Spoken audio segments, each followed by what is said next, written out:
Grizzlies fans know it's the team that gives you the edge. Big River Steel does too. And much like the Grizzlies have recruited legendary talent, we want you to be part of our team. Are you ready to be part of something legendary? Then visit www.bigriversteel.com. That's www.bigriversteel.com.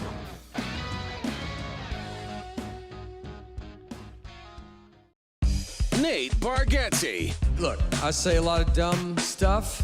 I try to keep it in front of large groups. Seems to go better that way. Big Dumb Eyes World Tour. When you say something dumb one-on-one, it's a lot for that person. I'll say it, then I can just feel that they feel the weight of my life on their shoulders. Tickets and info at natebargatze.com. Don't miss the Big Dumb Eyes World Tour. Nate Bargatze. Memphis. Monday Night Raw returns with non-stop action, unmatched energy, and the superstars you love. We don't get mad, we get even. We don't go home till we beat them. This is our time, we ain't leaving.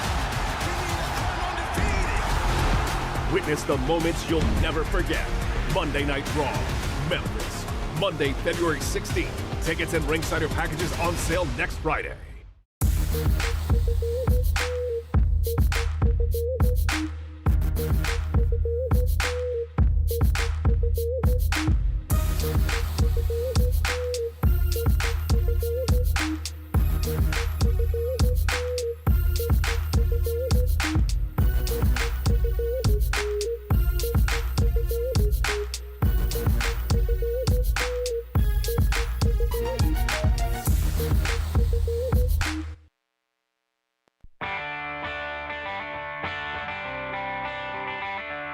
Live from the Built Ford Tough studio at FedEx Forum, it's the Gary Parrish Show, presented by Ortho South, on YouTube at Grind City Media and the official Grind City Media app.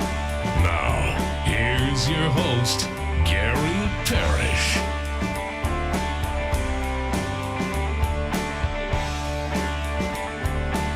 All right, I'm here. My name is Gary Parrish, speaking to you from the Built Ford Tough studio. FedEx Forum, we're in downtown Memphis. Bennett Doyle right there producing the program. Glad he's with me. Glad you're with me. Hope you're getting through the day best you can.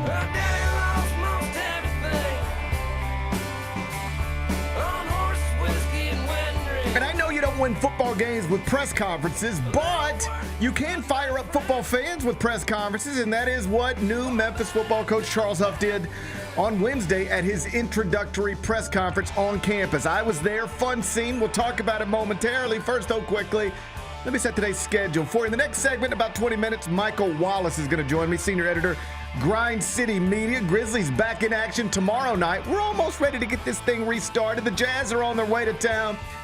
Grizzlies inching closer to 500. Michael Wallace will join me in the next segment. I'll talk to him about all things Grizz and also NBA Cup, because Oklahoma City, my God, wasn't even close. Out there beating people by 50 points.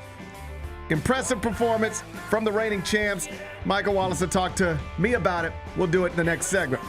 Finish talking to him, take a break, come back, do 5 more things you need to know, at which point we will discuss 5 previously undiscussed stories, among them. Woo, buddy. Michigan coach Sherrone Moore. Man.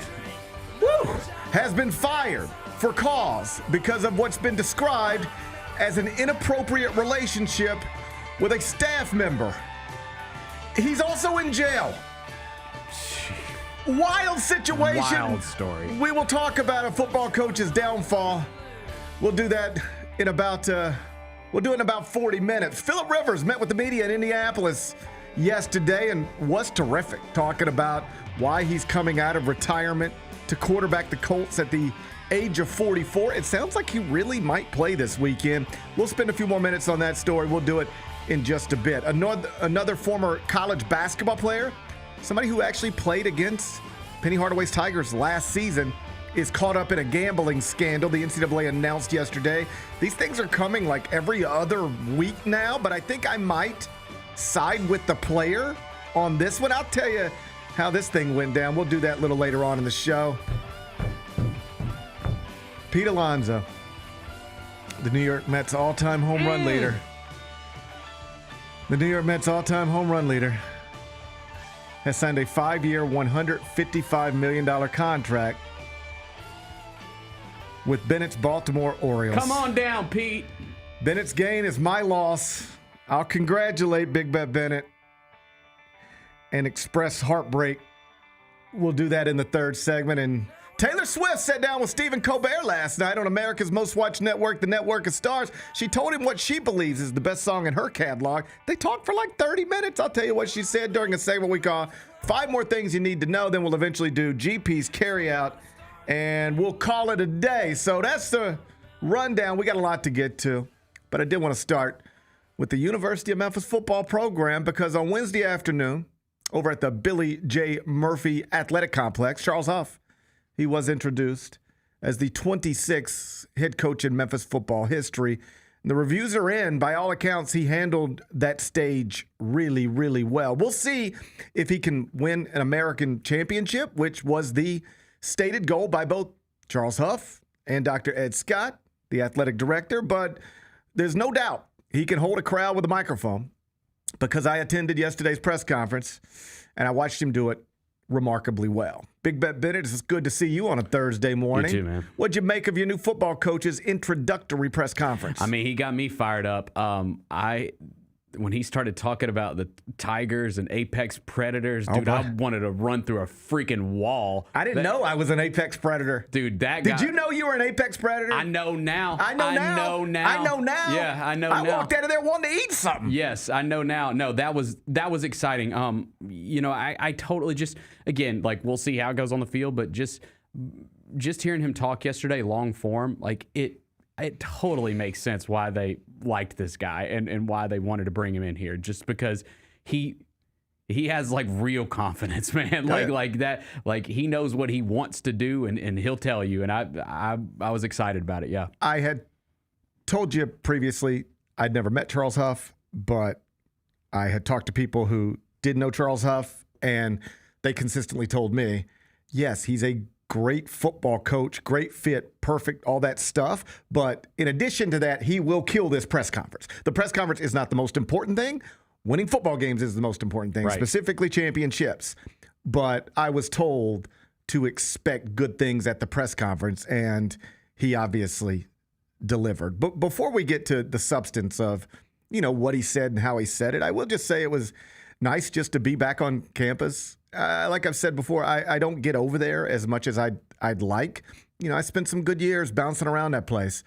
So it's always nice to get over there just to see it again and see some familiar faces.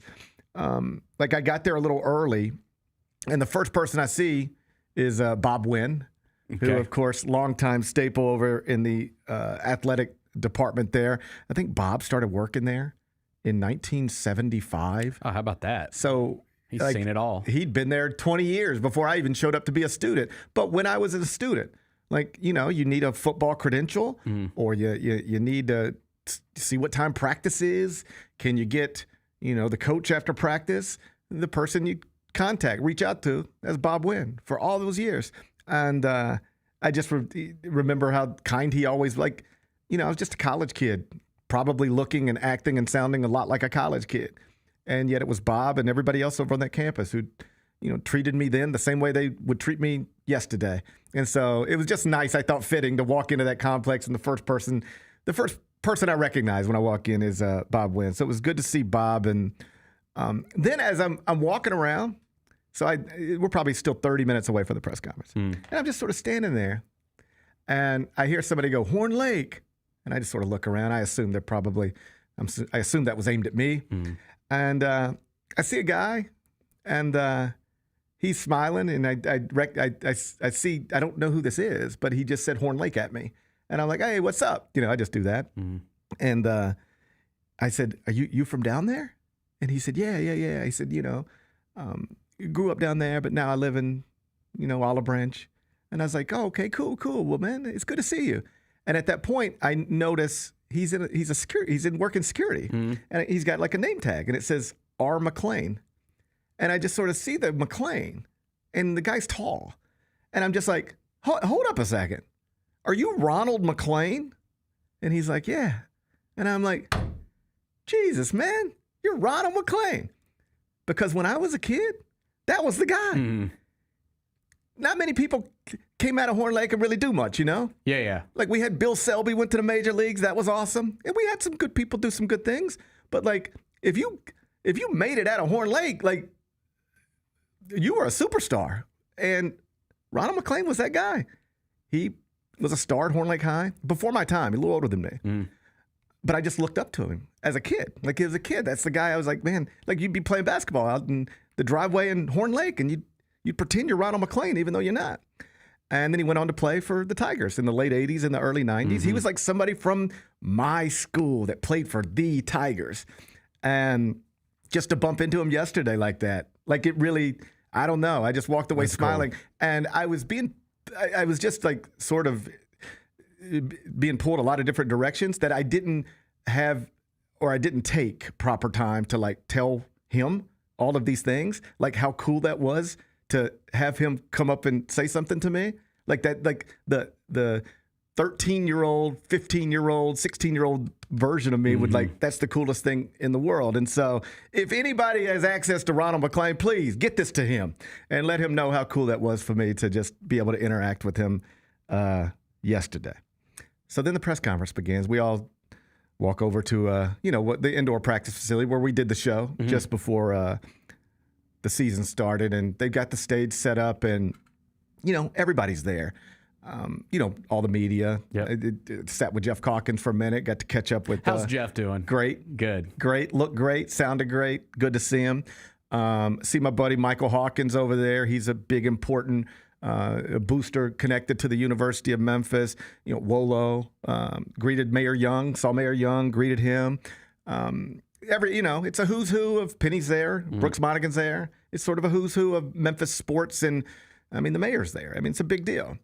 And then Charles comes out on stage and, the president speaks and Dr. Scott speaks. But ultimately, this is the Charles Huff introductory press conference.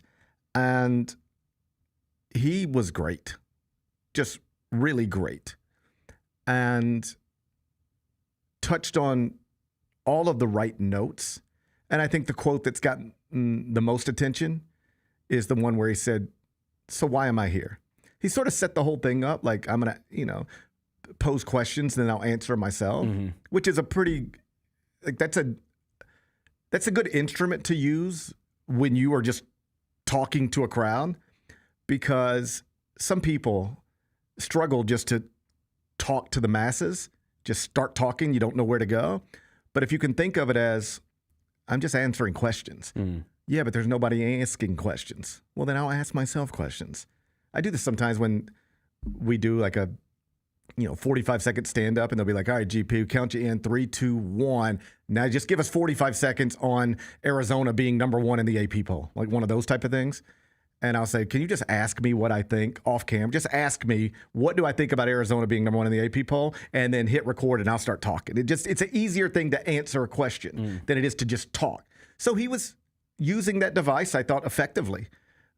Asking himself questions and then answering them. So he gets to this one moment and he says, so why am I here? What's the mission?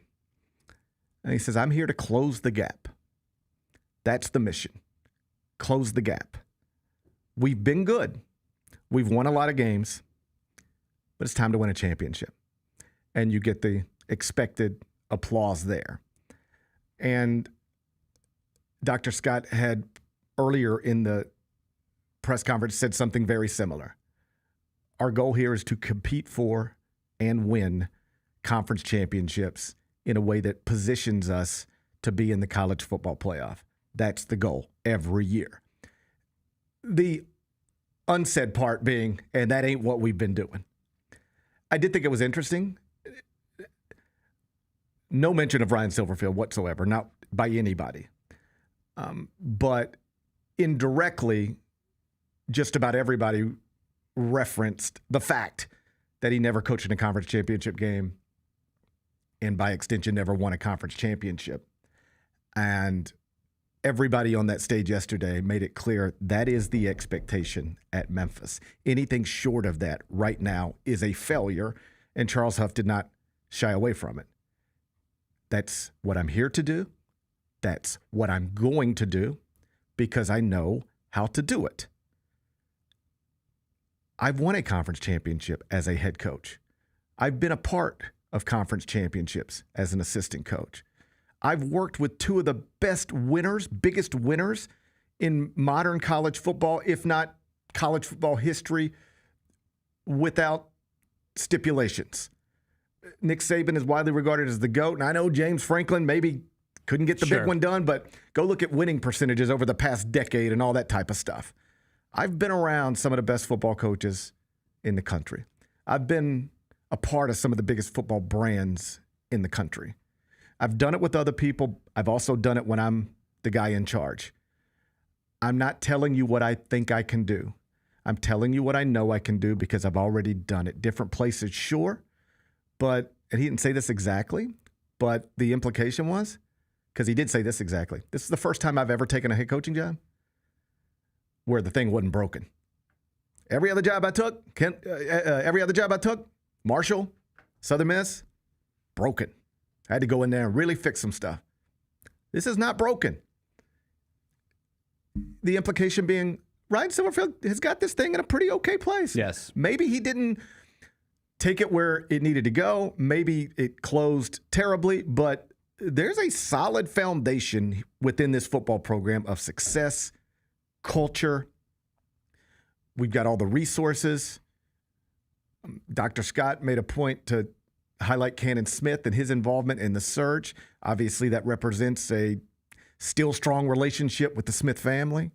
Like, everything is set up for this thing to be good. And Charles Huff said, I recognize that. That's why I want this job. And that's why I'm here to take it to a new place. What'd you make of not just that moment, but every other moment that generated applause from the crowd of people in that complex? Because I've been to a million of these. I know what they all look like. I've seen bad ones. I've seen good ones. He was connecting with people in there. Yeah, I mean, he clearly won the crowd. And I love that he came in there and said, like, that's the goal, is to win a conference championship. I mean, that goes without saying. Like, that's why you're here. That's why they brought you here. But just the fact that he came out and said that right away, as opposed to, and we're gonna need time to get our people in here and get this thing, build this thing up. No, he's acknowledging it's built up. Like, I can win here right now. Right. Like, that's basically what he's saying right there. And I appreciate that, because that's so important for this team. Like, there's no time to, like, take steps back and rebuild and all that kind of stuff. It's time to go. Like, this program's in a good spot. And that's credit to Silverfield too. Like, yes, it is. Yeah. Like, the program that Charles Huff is taking over is not the same program that, say, Justin Fuente took over. Right. All right? This is in a better spot. And he will have the resources to compete for an American title in year one. So it's up to him to do it. And he didn't shy away from it. He expects to do it. Now, do I think it's like title year one or bust? No, of course not. I do not. Of course not. Like, I want to put that out there. But it's reasonable to assume if he's really as good as they say he is, and as much as he believes in himself, then they should be able to get this thing to a place where when we're at the American Media Day, it wouldn't be shocking to hear, and Memphis is picked to win the American in year one under Charles Huff. I don't know that you can get there, but the goal is to try to get there. Yeah. And he should have the resources to at least give him a shot. Like I said, I've been to a million of these press conferences. I know what the good ones look like. I know what the bad ones look like. But I can also, if I'm being honest, be a little numb to it, because I've heard it all. I've heard every basketball coach in the world talk about, we're going to recruit the best players in the country and we're going to play fast. And it's just like, whatever. I've heard it all. So yesterday I made a point not to just watch Charles Huff, but to, like, glance at the players who, some of whom will play for him, some of whom will enter the transfer portal, I'm sure. But, like, how are they responding to this? Are they at all? I happen to be, just coincidentally, standing next to the cheerleaders. They were right here by the time I got in that room, all the seats were taken, so I was standing up. Okay. And the cheerleaders were standing up over here. And so I was just sort of watching how are they reacting to this, because I'm 48 years old. You don't need me to react to this, really, other than to convince me to get excited and go buy season tickets and stuff. But the job in many ways of a college football coach is to connect with young people. You're recruiting young people. He's a young man himself, 42 years old, with young children, 3 beautiful family. Mm-hmm. And how does he connect with? So I was watching, as much as I was watching Charles Huff, I was looking over here at the football players and over here at the cheerleaders. And I'm not exaggerating. I'm not making anything up. These are real things that happened. As he's talking, and he's like, I came here to close the gap. We've won a lot of games. Congrats. We got to win championships. That's what we got to do here. Like, I'm watching cheerleaders turn to cheerleaders and make eye contact. And they're like, let's go. Let's go. They're fired up. Football players, I saw the same type of stuff. They were reacting to what they were hearing. And I thought that won't win a trophy, but it's a good place to start. Mm. A lot of this is getting people to believe in you and getting people to believe in your vision. And I thought he did a remarkable job of that yesterday. Now you got to go do the big job, right? And that starts immediately. He even addressed the players in the back and said, hey, listen, some of you, I can't wait to work with you. Some of you I know are going to have opportunities to go other places. When I'm recruiting you, I will work hard to get you here. When you are leaving us, I will work hard to help you. I understand where we're at. And he also addressed the high school coaches. He was like, listen, I know a lot of you guys already because I've recruited the city before. And he also has a son. That's good. He also has a son who's going to be apparently a great football player. Okay. So he's like, all the football coaches are already trying to figure out where my oldest son's going to school. That's his mom's decision. She's his agent. You can deal with her on that. Sort of, tongue-in-cheek laughing. Yeah. But he said, and to all the high school football coaches in the area, we're going to have relationships and sometimes difficult conversations. Sometimes, I thought this was really good. Sometimes you're going to have a kid I want, and you're going to say, Charles, I'm sorry, but he's going to Alabama. There's nothing we can do. It's Alabama, right? And that's fine. I get it. Mm-hmm. Also, sometimes you're going to have a kid you want to send to me, and I'm going to tell you he's a little too slow, a little too small. He ain't good enough for the University of Memphis. That's fine. We can have these conversations. Sometimes I'm going to want something you got, and I'm not going to be able to get it, but we're cool. Sometimes you're going to want me to take something you got, and I'm not going to be able to take it. We're cool. He said, sometimes I'm going to lose local players that I want and that I work hard for to, he didn't say this exactly, but the implication, SEC schools and stuff like that. But he said, I'll get them back. Because you know what happens?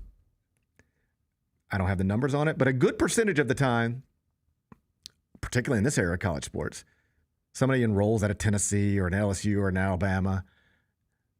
You're a defensive back. You were the best defensive back in Memphis high school football your senior year. Now you just signed with Alabama. They signed 4 dudes exactly like you, all right? And probably got 2 dudes out of the transfer portal who are exactly like you, but 3 years older. It's just very easy for these guys to get stuck, buried on depth charts. Yep. And his point was, hey, send the kid to Alabama. But if it doesn't go well, because it often doesn't, I'll bring him back home. It's fine. No hurt feelings. I just thought he was really good. Really good. Mm-hmm. Now we get to see if he can be really good on Saturdays or Fridays or whenever we're going to play these stupid games. But you get the point. Yep. This is not the most important part of the job, what he did yesterday, but it is a part of the job. It matters. And I gather when Memphis announced this hire or when the news was broken, the reaction wasn't immediately 100% woohoo, because some people had Dan Mullen on this side of their head and others had just watched Jerry Mack win a conference championship and they were fired up about that. And so I get that. But Scott made it clear yesterday, this is what we were looking for. We're not asking this guy to do something he's never done. He's been around winning. He's been around success. He's been around the best. He's won a conference championship as a head coach. And now he's going to do it. He's going to do it here. And he seemed to touch on all of the things that we all talk about all the time that I don't think all coaches understand, even coaches who work here. My point being, he said, like, listen, yes, we can elevate this football program, but it doesn't just elevate the football program. It can also elevate the university. And it doesn't have to just elevate the university. It can also elevate the city. You know, like I mentioned, I know what good press conferences look like bad ones. Tubby Smith's was bad, really bad. Introductory press conference, he almost seemed confused. I was there. It was bad. Like you walked out of that one going, oh my God. And you walked out of this one going, okay, let's go. It's important to be able to connect with people in this way. And he was able to do it in a way that I thought worked. He was effective. He was an effective speaker. So no matter how you felt when you first heard Charles Huff's going to be the 26th head coach of the Memphis football program, I bet you if you watched that yesterday or even just read the quotes or saw the clips, you walk away from it going, all right, okay, let's see. I still don't know, but I'm interested now. Yep. I bet you he at least piqued your interest yesterday. He for sure did. And now we'll see what he can get done in the transfer portal. Michael Wallace is up next. Southland Casino Hotel is helping you navigate to Santa. Win your share of over $550,000 in free play and a brand new Lincoln. Here Comes Santa takes flight on Saturday, November 1st, when you can begin earning entries. And don't forget the grand finale drawings on Saturday, November 29th and Saturday, December 27th to win a share of over $40,000 in free play or a brand new Lincoln. Win big during Here Comes Santa, only at Southland Casino Hotel. Own the 2025-26 Grizzlies season with the 10-game Flex Pack, the ultimate way to catch all the action on your terms. Choose your favorite matchups from intense rivalries to weekend thrillers and customize your pack to fit your schedule. With 10 games to pick, you'll never miss the moments that matter most. Visit Grizzlies.com/packs today to build your perfect ticket pack and cheer on the Grizzlies your way. It's your team, your season, and your schedule. So don't miss out. The Grizzlies are the one thing everyone in the family can agree on. So join us every Sunday this season for Sunday Family Fun Days. It's a steal at just $35 and includes a ticket to the game, a $10 food voucher, post-game free throws on the court, and a meet and greet with mascot Grizz. Space is limited, so grab your tickets now for this unique experience your family won't soon forget. Go to Grizzlies.com/Sunday and have a fun day.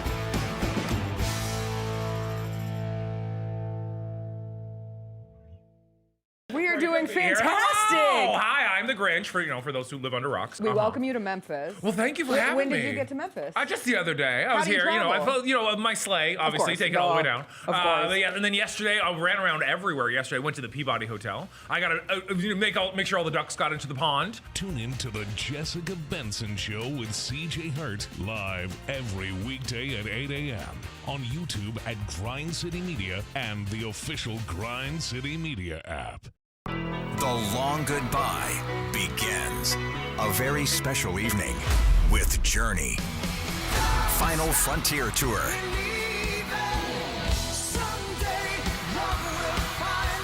Journey. Tickets are on sale now at journeymusic.com. Your chance to say goodbye to the songs that changed our lives. Journey. Final Frontier Tour.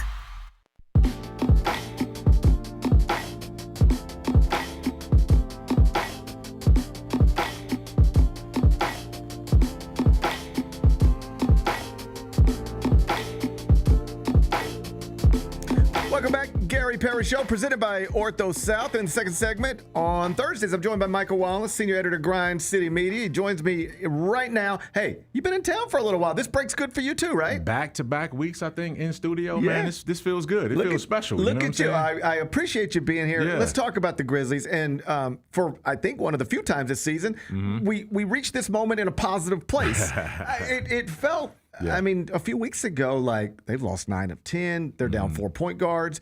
They were 4-11, and this thing looked like it wasn't going to a good place. You got every national columnist out there. You got every trade proposal they can think of. Yeah. And now things, this is where it feels like. A little winning streak, only 2 games below 500. Ja presumably is back tomorrow night. We should see the ideal starting lineup that we've all wanted to see but have only seen for 5 minutes. That should be like tomorrow night's a fun. I'm feeling good. You feel like a reset button has been hit, right? You feel like, okay, we went through the first 2 months of the season and all the adversity and everything that went on, from the suspension to the losing and to everything else. And now you're here, and wow, you got here before the end of the calendar year, right? So in some sense, you're ahead of what people expected when you were 4-11. So right now, you got to ride this, and it's an opportunity for everyone. It's an opportunity for Tuomas Isolo to, sort of cater his message, so now he can reach Ja and Jaren, because that's the final frontier right there. He's having a problem right now getting both of those guys at their best. That's the next step. If you're Ja, you're coming back and you're saying, okay, this team did this. These are real things that they've done. Top 5 in the league over the last 10 games in net rating, in defensive rating, in assists, and in rebounding. That was without me. Right. So now what can I do to sort of help take this team to the next level? And if you're Jaren Jackson Jr., you say, okay, I've been trying to press. I've been making this, mentally a struggle. Let me figure out how to dominate defensively and let the offense come to me. You do all of those things, man, and this team could turn a corner for real. I think I'm done with the whole Ja looks like he's happy and Ja looks like he's not happy and just overanalyzing every moment of body language. But you're on the road with these guys, and he was, and this isn't just something I'm hyper focused on. The fans picked up on it. He seemed engaged. He seemed. He's willing to get his teammates back, even if he has to walk out of the court in street clothes to do it. Just what did you make of the? We saw him earlier in this season look very, very angry and sound very, very angry. And on this little trip just before he's presumably coming back, he seemed to feel differently about things. Yeah, that is a real thing. Okay, that is a real thing. And like you, I get tired of having to read that. I'd rather read box scores and see where your impact really was on the floor. Like I'm past the days where I'm looking at Ja with a hood on over his head in the second row and not getting up, or jumping out in the middle of a fracas when there's a timeout. Like all of those things can be exaggerated, but at the end of the day, that's not what you're evaluated on. And it's got to be on court production right now. There's 24 games into the season. Number 12 has played 12. 12 has missed 12. At what point are we going to define what 12 is really about? He has a chance to do it on 12-12 tomorrow to help the Grizzlies get their 12th win. You like how I did that? There's a lot of stuff going on. You're very good at it. Benny? I've been saying it for a while. You're our best salesman. You're our best. All of us, we'll do our little reads when they tell us to do our little reads, but you're our best salesman. There's no getting around that. Oh, man. Okay. But yeah. So he is, I know it's not official, but I'm assuming, just an assumption, we will get the status report later today. I'm going to guess 5:03. And I would think he's probably not even going to be on it, but what would you say? He went from the doubtful designation on Sunday. Usually the next one is questionable, and then he'll give it a game time decision, and then he'll play. Okay. So you think he'll be questionable? I think he'll be questionable, or to your point, not even on it. Because there's been enough time. You've had 4 days to not be questionable, right? At some point, man, just play. I think everything lines up for him to come back. Everything is trending from what I've seen and what I've heard is that he's trending towards playing tomorrow, and it's time. You're 11-13. You have a 2-game window right here to get back to 500. Obviously, winning here, taking care of business Friday against the Jazz. And then you've beaten the Clippers twice already. It's going to be difficult to do it again. They're at a desperate point of their season.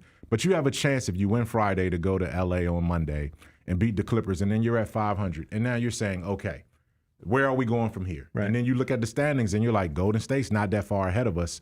And then move up, and you keep incrementally getting better. Phoenix is not going to stay as hot as they've been. So you have a chance to really do something this season to turn yourself around.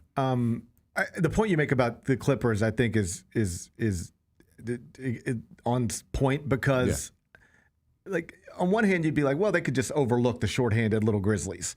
But once you've lost to somebody twice, I remember the Grizzlies maybe having something like this with Brooklyn last year, where it was like, all right, you can look past Brooklyn games if you want, but they've beaten you multiple times. You can't lose to these guys again. The Clippers are going to have that mindset in that game, I would assume. And they have veterans too. Right. Like they feel like, hey, we're a much better team than what we've shown. We've had the controversy. At a certain point, they're going to have to face the music, either blow this up and really start over and start firing guys and trading guys, or you're going to shut guys down because they're veterans and you don't want to go through a season like this and get somebody hurt.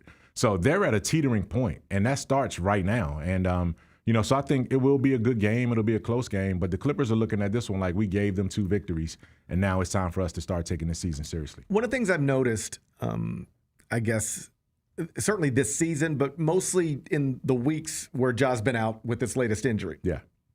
The criticisms aimed at him used to mostly exclusively be he has a really hard time staying healthy and or off the court stuff. But people usually left the basketball stuff alone. Now they've aimed at the basketball stuff. They say it's like a 3-part thing. He doesn't stay healthy, off the court stuff, and he's not the same player he used to be. Now, I can look at the numbers, and I can't argue with the numbers. They are what they are. Yeah. What's the truth? Where is he as a basketball player right now? I would say all 3 of those departments have been validated at certain points, right? I think the off-the-court stuff is less now. Yeah. Like, he's not in headlines. He's not, doing anything that, we saw from a couple seasons ago. Right. The on-the-court is the major one right now. The injury, I mean, those kind of things are going to happen. A calf strain, the league caught pneumonia with calf strains like the last couple months, right? The guy is shooting 35% from the field. Right. He's shooting 16% from three-point range. He's 10 of 60 from three-point range. The turnovers are sky high. The defensive things are not there. So is he impactful? I think some of that is trying to find his way in this system. But some of it is that, okay, man, are you really working on your game? Have you done anything this summer to dominate one aspect of your game? And because you haven't been able to stay healthy on the court, we haven't been able to see that. So that combination of missing 12 games and having career-worst shooting, that's got to be resolved. And when Isalo says this is a positive problem to have, they got to get into a room, they got to get in the film and the court and figure out, okay, how do we turn this season around for Ja? Because as much as Isalo has proven by getting the foundation up now, we know what the floor looks like for the Grizzlies. They're not going to be one of the worst teams in the league. They're the best among the rest, just with what you have. Now can Ja and Jaren get elevated to the point where they can take this team through the ceiling? There was an ESPN story last week. It had a bunch of quotes about LaMelo Ball, about Trae Young, and about Ja Morant, almost none of them kind. Do you have a sense for, like, to go to the Michael Jordan documentary? And I took that personally. And he used these types of things to, like, get him to a place where he was trying to kill you. Do you have a sense for how Ja, we know he sees it because he posts about it. How does he handle that? Does it motivate him? Does it just fly over him and he doesn't even care about it anymore? I think it used to motivate him when his body didn't betray him. Gotcha. Right? I think it motivated him because a couple seasons ago, and you guys remember this, it was some guy that tweeted something randomly and he used it, right? And he said, I did this for that guy who said something, or some random dude. So he used to use that. But now I think with Ja, it's transitioned from him being motivated to prove things to other people. So I think now he's looking in the mirror and he's having to ask himself, am I what I need to be? Right. And that's a sobering reality that he has to do. So he's not as outwardly talking about these things as much. He's not outwardly showing that these criticisms and all of this speculation is bothering him. What I do know about Ja Morant is that he loves his teammates. He loves the process of being one of the guys on this team. He wants to be in Memphis. He wants to win here. And he just knows, okay, I think now it's starting to settle in that there's potentially life for the Grizzlies with or without me. And when I'm seeing this team and these young guys do what they're doing and I see the joy that they're playing with and I'm over here in street clothes, at a certain point, am I going to be a part of that and take it to the next level, or do I need to get out of the way? And if you're not asking yourself that question, you want to ask yourself that question before it gets asked about you in a major way. And I think he's at that sort of crossroads right now. Let's talk about elsewhere in the NBA because we got 2 more Cup games last night. And San Antonio, man, like God, what are they? Like they are rolling. Like they're rolling. And obvious, like it is funny. Like nobody even bothers to ask the question, like, are they better without Wemby? But they're good without Wemby. And it's, I mean, I saw somebody tweet it this morning. They're just from drafting to development to coaching. They're just, it's a machine. It's a machine they got going there. Well, where did Sam Presti at Oklahoma City get it from? He got it from San Antonio, there you go. Right? That was the first place that all of these things that you're seeing Oklahoma City do, San Antonio did it under Popovich Tree, right? And R.C. Buford. So it's not even surprising that you're seeing similarities in how they're functioning from that standpoint. But you know, when you look at that, you don't question whether they're better without Wemby. Right. What you say is, oh my God, when he comes back, if he can stay healthy, that team is going to elevate to a top 4 in the West. Like it's possible we're just going to realize nobody can mess with Oklahoma City. Although they did get taken to 2-7 games last postseason, we forget about that. But that Spurs team with Wemby, that's if you're looking for who's coming for you, it's that. It's that, and it's Denver. It's a healthy Denver. Right. Because Denver pushed them. You know, Denver would have pushed them last year as well, and they should have probably beat them in that situation. But at the end of the day, Oklahoma City is just, they're on a vengeance right now. Like they're just, no matter who they play, how they play, where they play, or what they do, they're finding a way to win by 20. You know what I mean? Or 49. Because last night it was 49. I mean, we had it on. Like, my plan last night was to sit on front of the TV with the family and let's watch the 23-1 Thunder in a cup game. Like, this will be fun. Like, my kids know Dylan Brooks, and they obviously know the Thunder because of Shea Gilgeous-Alexander and all the success last season. And it was like, bro, they're up 50 already. Let's put on a TV show and we'll move this to the side screen. But it's like they are just toying with everything. It's unbelievable. They broke the NBA because just when you think, okay, these guys are this dominant, then you factor in, damn, man, they have the Clippers first-round pick. So they're going to be back in the lottery again. They have multiple first-round picks from other teams that still owe them. And they like, how do you get past that? No. You just can't get past. They can. This is how much they're dominating the league right now. They could theoretically put together the best trade proposal to get Giannis Antetokounmpo. Yes, if they wanted to. And the thing is, like, and blow out every other team's proposal. And this is a unique situation, perhaps unprecedented. I don't know that a franchise has ever been in this situation. Yeah, coming off of a championship. You have more assets and young, interesting pieces than anybody else in the NBA to create a trade package for somebody who some people believe is the best player in the world, still in his prime. And it might not be in your best interest to even do it. Right. Because why mess with something that's rolling the way this is rolling? That's crazy. And you've paid everyone. Yes. And it had the second apron doesn't even kick in for another year. Right. So you still you have they've mastered the modern NBA. And that should be like a case study, man, for every other team in the NBA when it comes. All right, can we just get 20% of what they're doing right? And then we're in a good spot. So kudos to them, man. They're good, they're well run, and they have the right guys. Yeah. Like they have the right guys that embrace where they are, and they're true leaders. They're a true team, man. And it's to me, it's beautiful to see. So I just Googled this to look it up because I was thinking through this. You mentioned Presti. And this is like the one place in sports where there's like no disagreement. Who's the best GM in the NBA? It's almost unanimous. People are going to say Sam Presti. According to what I just Googled, he makes about $4.5 million a year. Why wouldn't somebody offer him $20 million a year, $30 million a year? They probably have. They probably have. What is more important than having the best decision maker in the world running your, like, you won't hesitate to give a backup point guard $12 million. Why would you give this guy, like, really? If they said he'll leave Oklahoma City, but it's going to have to be a 5-year, $100 million contract. I'd be like, I think we have to think, because this is a place where the salary cap doesn't matter. You can pay coaches, anything, GMs, anything. So why wouldn't you? Why wouldn't somebody just make that guy the craziest offer in the world next time his contract's expiring? You know what? That's a great question, because a lot of us, we could say we don't have egos, but everyone has an ego at some point. It's just which layer does it kick in at? And with him, you've built perfection there. $4 million. The difference between $4 million and $9 million isn't going to change your life. Right. Like, it really isn't. No. You're talking generational down the line at that point. And if you have an ownership group that believes in you, has given you everything that you need, and you learn from your previous mistake, which the owner did, because that same owner, Clay Bennett, didn't want to pay James Harden to keep the first big three together. Now they're paying everybody. Like, everybody got paid. So he's put this thing together. Where else is he going to go where he's going to match this? You don't. Like, there's no better than this.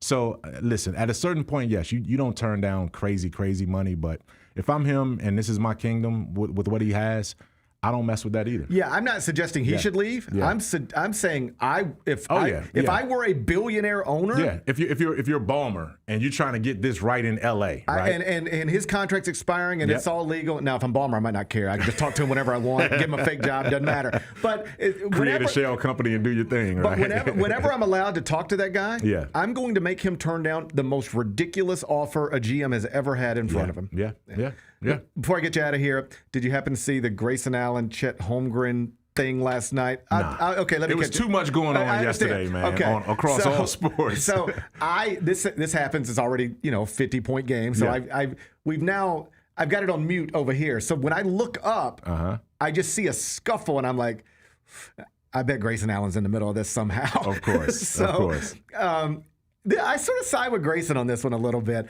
There's a moment, previous possession, Chet Holmgren they're both in rebounding position, and Chet knocks Grayson pretty good in the back like that, right? Okay. Hits, and you see Grayson hit. I mean, I know Chet's skinny, but he's still 7 foot. Like, he hits you, you're going to feel that. And the next time down the court, Chet sets a screen, and Grayson just runs right through it. Oh, wow. I mean, hard. Yeah. People slowed it down, and you can focus on Shea's face, and Shea's dribbling the ball or something and sees it and goes like whoa. And like Grayson got ejected. He got you can see it here. He gets ejected from the game. Okay.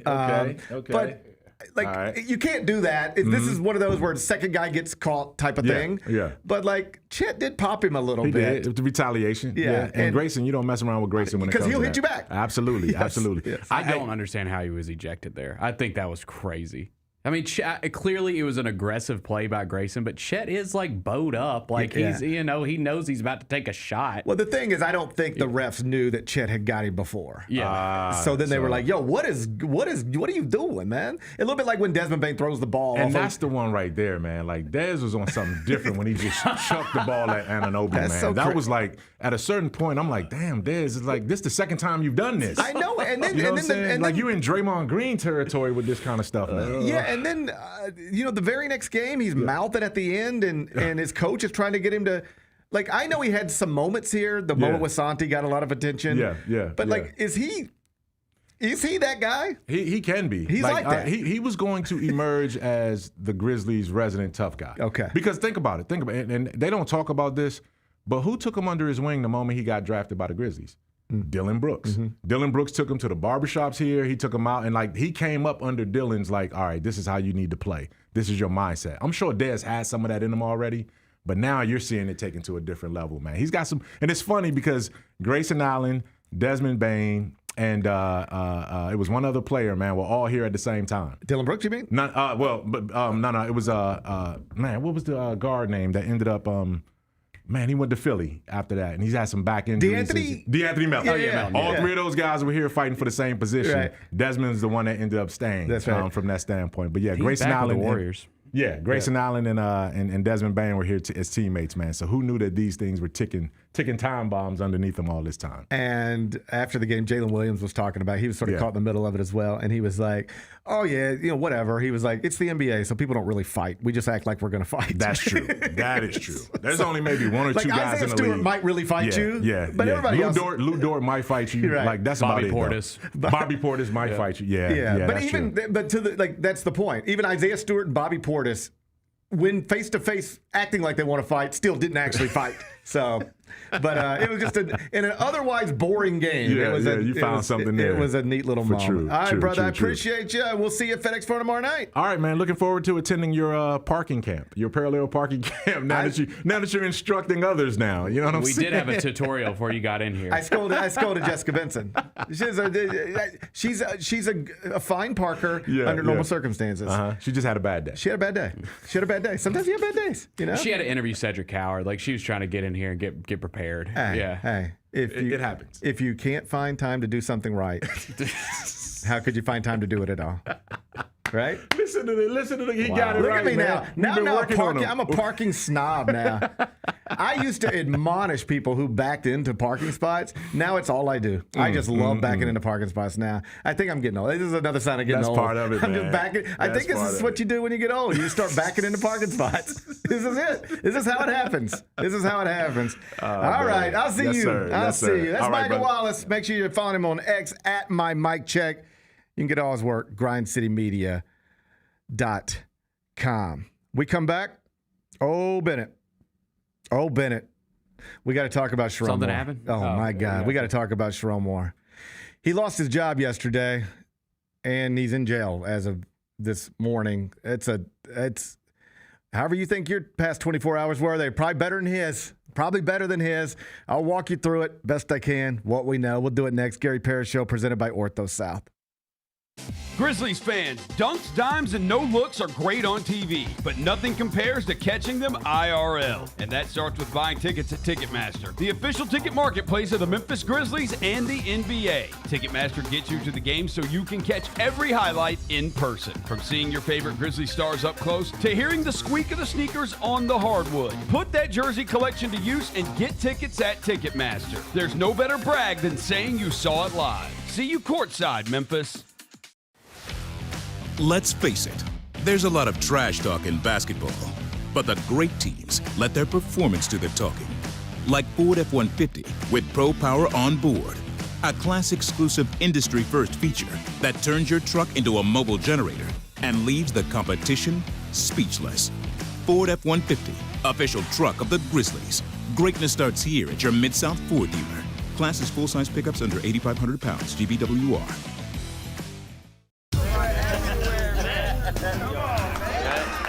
Now that's the new edition way. I feel like there's another level we can take it to. What you think, Mike? 2 steps ahead of you, Slick. What's good, bro? What you doing, man? I'm in. Woman, you don't even know what I'm getting ready to ask you. Here's the vision. All 3 of us on the same stage every night. Gonna be crazy. No barriers, no separation.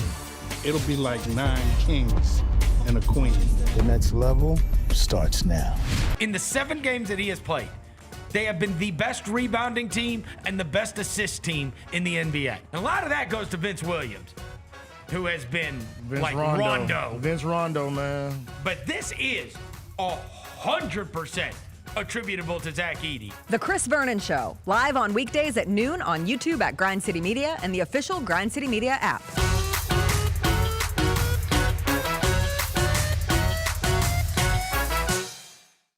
Kroger shoppers and Grizz fans. Want exclusive last-minute discounted ticket deals texted straight to you? Sign up with the new Kroger Buzzer Beater deal.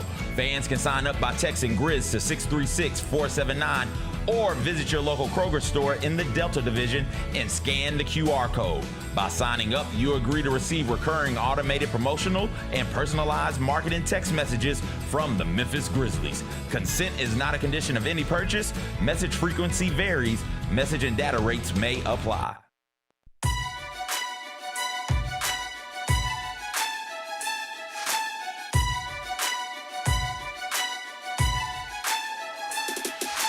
Orthopedic injuries can be unpredictable, unforeseen, and unscheduled, and Ortho South understands this better than anyone. Since your injuries don't make appointments, you don't need to either.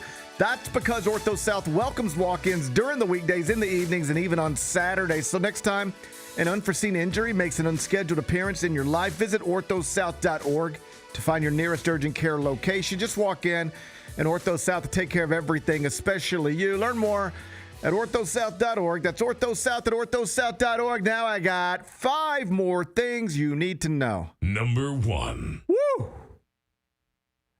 There are football stories, and then there are football stories. And, buddy, this is an all-timer.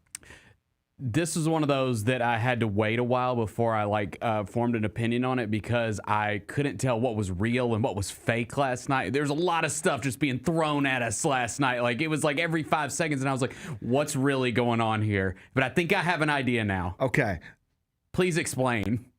Just know that there's still a lot of stuff out there. There's a lot out there. Yeah. I mean, a whole bunch of stuff out there, and I don't know how much of it I should be saying. Some of it feels like well-informed speculation. Some of it could also be reckless speculation. Yes. I don't know that from the Built Ford Tough studio, I'm equipped to distinguish between the two. So we'll talk about it as carefully as we can. Good. But just know, if you want to know what the internet's saying about what happened here, you can find it. You can find it. It's on the internet. Woo! Man. Okay. Okay. Explain. Okay. First, Serious face. for people, let's just pretend people don't know anything about anything. Okay. All right. First thing you need to know is the University of Michigan is one of America's greatest universities, and it has an incredible football program, one that won a national championship not too long ago under a coach named Jim Harbaugh. Yes. Our very own CJ Hurt, massive Michigan fan. I know he's probably going through it today. I'm sorry, CJ. My condolences to CJ. Yeah. So, while they were winning that national championship at Michigan, allegedly they were cheating, all right? And the walls were closing in a little bit, and Jim Harbaugh was like, hey, I got to get out of here. Oh, yeah, God, I forgot about that. Yeah, they were cheating. Yes. Okay. And he was like, I got to get out of here. Yeah. So he went and took a job in the NFL, and that seems to be going pretty well. He's doing pretty good. He's in the position to make the playoffs, yes. It turns out he's a great football coach. He's good at it, yeah. Okay. So when he leaves, in the spirit of keeping this train rolling down the tracks, rather than conduct a search and hire some established head coach from somewhere else, they just promote an assistant coach, Sherrone Moore. Yep.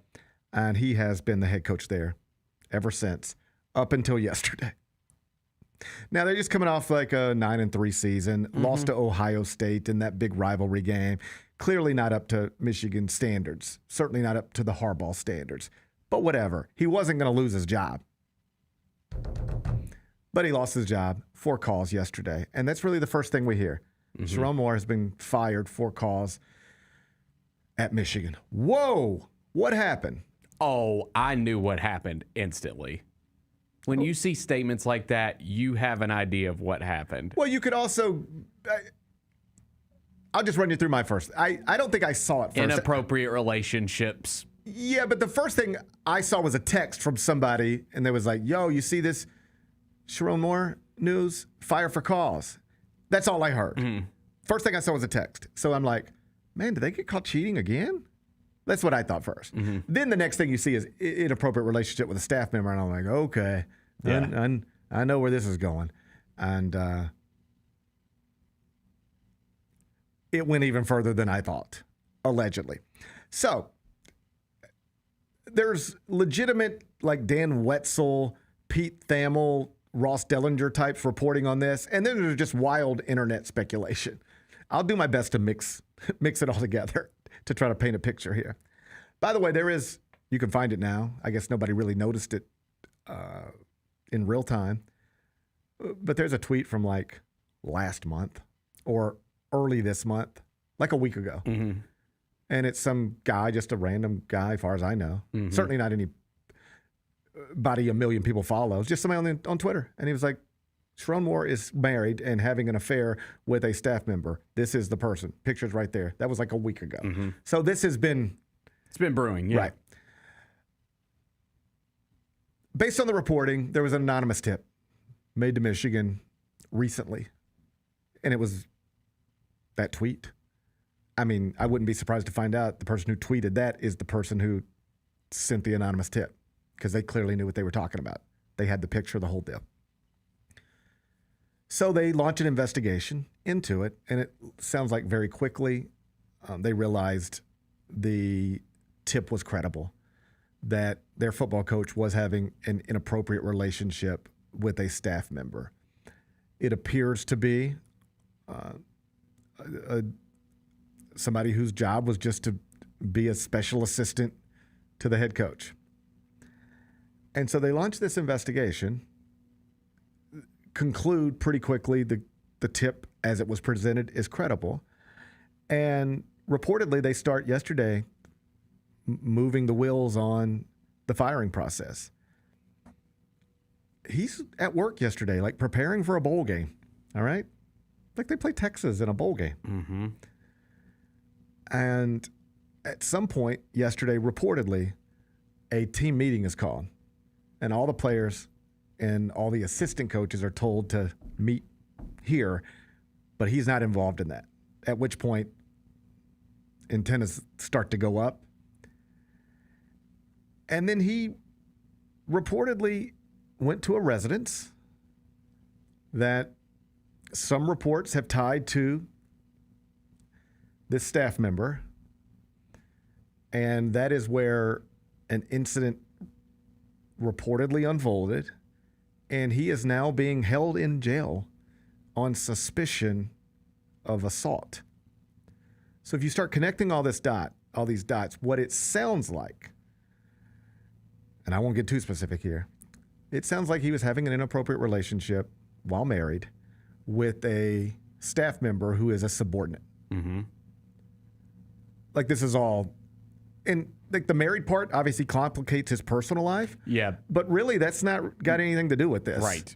If he was having an inappropriate relationship with the hostess at Applebee's, that's something him and his wife will have to figure out. Mm-hmm. But that ain't something necessarily going to lose your job over. But a subordinate staff member, this is the Bobby Petrino thing. Yes. It's the same dynamic. So it sounds like he was having an inappropriate relationship with a subordinate staff member. Got caught one way or another, and then went to that staff member's home yesterday, at which point an incident unfolded where cops were called. The latest, because I just read it in the break, is that they're still trying to determine whether to file criminal charges against him. So technically right now he's just being held as a suspect in an assault. But if you Google, Twitter search the details of it, it sounds really bad. You've seen the...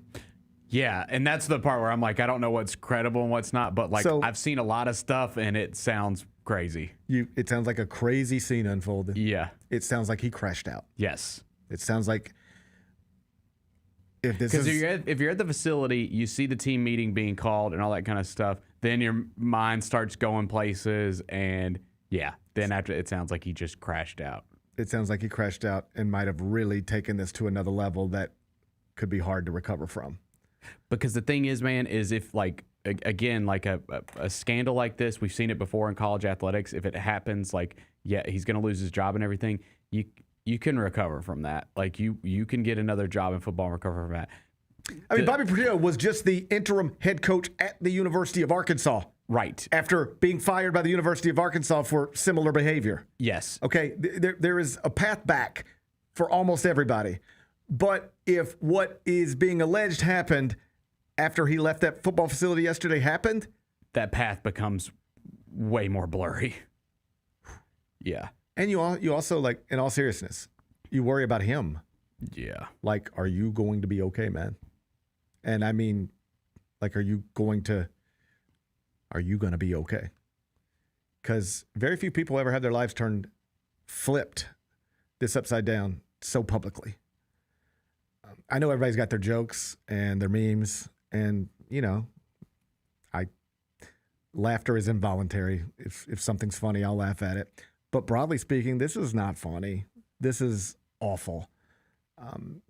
You just watched a man, self-inflicted, sure, but I don't like to watch people fall down like this. And you just watched a man, sure, squander one of the 5 best jobs in America in college football. Certainly 10. It's up there pretty good. Got one of the best jobs in the country. And really, you only got it because you worked for a guy who's great. That's why you got it. Because he was great. You were his right-hand man, and they were like, we got to keep this great, and I guess let's just let him try to keep it great. But that's why you got the job. The year before he was elevated to Michigan's head coach, he couldn't have got any other Big Ten job, probably. But you get elevated, circumstances. Oh, wow. You know what comes with that? Big contract. I'm a multimillionaire now, many times over. As of yesterday, he had about $15 million left on that contract, guaranteed. All you got to do is not, you can lose every game, but you can't do this. It's not a violation of your contract to lose every game. This is a violation of your contract. So just yesterday, think about this. How would you handle this? You're clearly living a life that is stressful, you know. married, kids at home, and then you've got this other thing going on at work. Then you wake up on a Wednesday, and I'm sure his life was stressful, but he's still coaching football. He's still got one of the best jobs in the country in college athletics and one of the highest paying ones too. You lose your job. That entire contract is void. All you had to do was not get caught in violation of your contract, and they're going to have to give you this $15 million one way or another someday. Nope, not anymore. Job gone. Salary gone. Humiliation across the world, in the world of the internet at least. Now criminal charges. Mm-hmm. And I think it's possible to recover, sure, from an inappropriate relationship. College athletics is filled with people who've recovered from inappropriate relationships. Mm-hmm. But if he did what is out there on the internet, once he got to this residence, if he did the thing that people are saying he did to get the cops called and to get him put in jail, I don't know that you work in college athletics ever again after that. I don't know that you work in football ever again after that. Unless you got some best friend somewhere who's got all the juice in the world at his place of employment, and they can just pull you through the door because they're your life raft. But outside of that, man, this thing gets tough. And so I mean this sincerely, like, are you going to be okay? Sometimes people's life gets swept up down and they don't know how to handle it. They don't see a way out. And then they recognize there might only be one way out. And then they take that out. And again, you can Google, but like, this is a scary situation. Like, you ain't seen no tweets or jokes from me. And the collateral damage is involved. I think that's sometimes the thing that gets lost in this. There are multiple families here who are messed up now. Having a bad day, yeah. Yeah, and you just, multiple families messed up now. Kids' lives changed perhaps forever.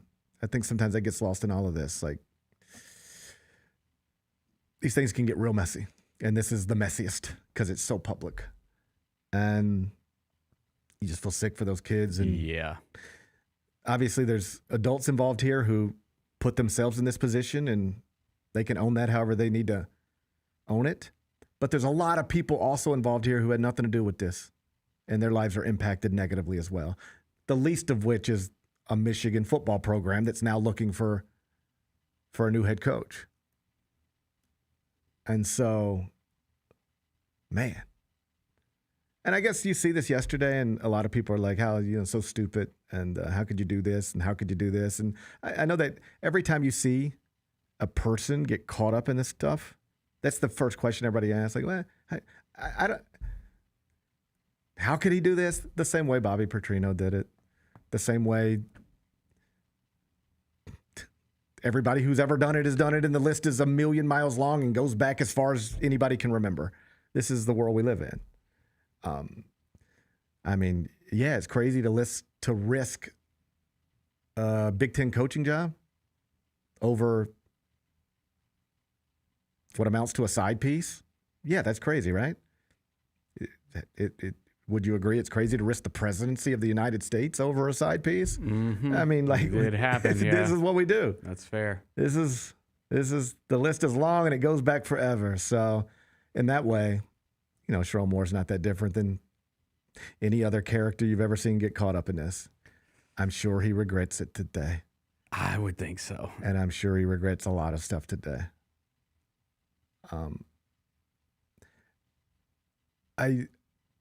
I thought, I don't know if you saw this morning, Adam Schefter was on.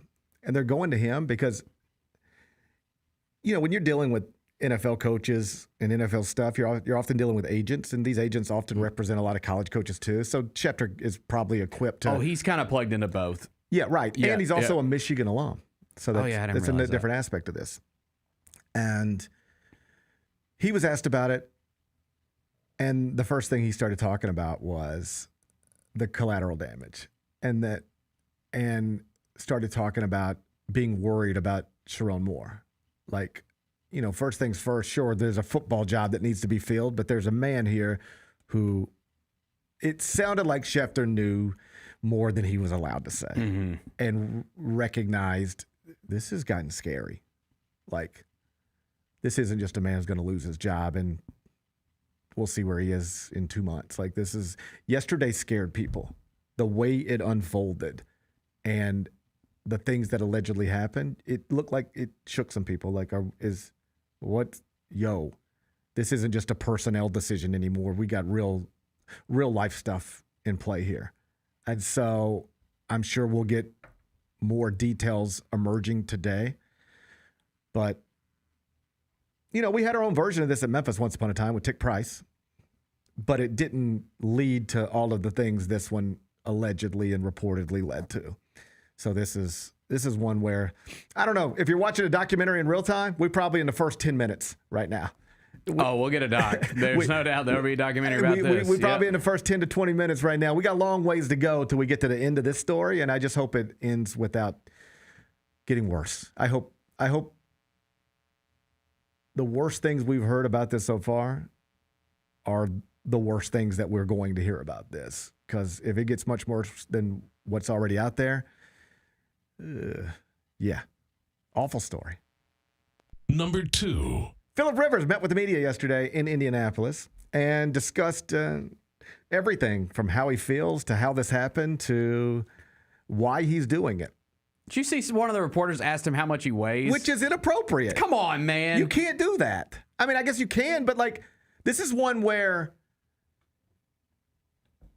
the WNBA players, you know what they often say? Why are you guys always talking to us and about us in weird ways? I'm a basketball player. You're a reporter. Look at me and ask me a basketball question. Talk to me like I'm a man. It's a Hall of Fame NFL quarterback. How dare you fat shame him? Here's my point. There's been this line drawn where hey, let's talk. Hey, okay, sure, these are women basketball players, these are men basketball players, but you should talk to them both the same. I don't know whether that's true or not, but people say it all the time. Well, by that standard, would you ask Angel Reese how much she weighs? No. Would anybody? No. Would anybody ask Sophie Turner how much she weighs? No. I mean, she might be happy to tell you, but you just wouldn't ask that to a woman. So why are you asking that to a man?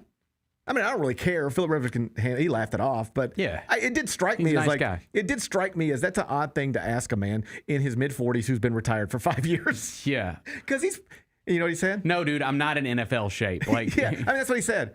He was funny. He said, I don't know. He said, I don't know. Which I doubt that's true. I bet you went and probably weighed him when they brought him in for the workout. Right. Yeah, I think that's part of it. I bet he knows, and I bet he knows it's not great. Mm-hmm. But he sort of laughed it off, and he was like, I can't run around the way I used to, but I never really ran away from anybody anyway. Mm-hmm. So what are we doing? You know what you're going to see on Sunday if I play? I'm probably going to not move that well. That was similar to the last time you watched me play. He's just going to try to throw it. I hope he gets the start. I really do. I do too. I hope he gets the start. Two things that I thought were funny. This morning they were talking about it on Get Up, and they had the panel, and it was like Dan Orlovsky, and they were like, and they were just setting it up. I mean, this is a big story for them, and they're like, so Dan, at the age of 44, after 5 years of retirement, can Phillip Rivers really come in and be effective for the Colts? He was like, no. He was just like, no. He's like, I love Phillip Rivers. It's a fun story, but what are we doing? He's 44 years old, and even more than that, has not played in an NFL game in 5 years. I don't care how much you think you remember it. You don't remember how fast it is. You don't remember how much it hurts. You ever seen somebody, even somebody who was a good baseball player? I see this all the time with dads. There's a dad who played college baseball, but he ain't picked up a bat in 5 years. And you go, hey, jump in the cage real quick. They're like, oh yeah, and can't touch it. It's just like, whoa, I used to hit this with my eyes closed. And you need a minute to get this. It's like, so that's coming in at what? 85. 85 used to be nothing. And now I can't catch it. What?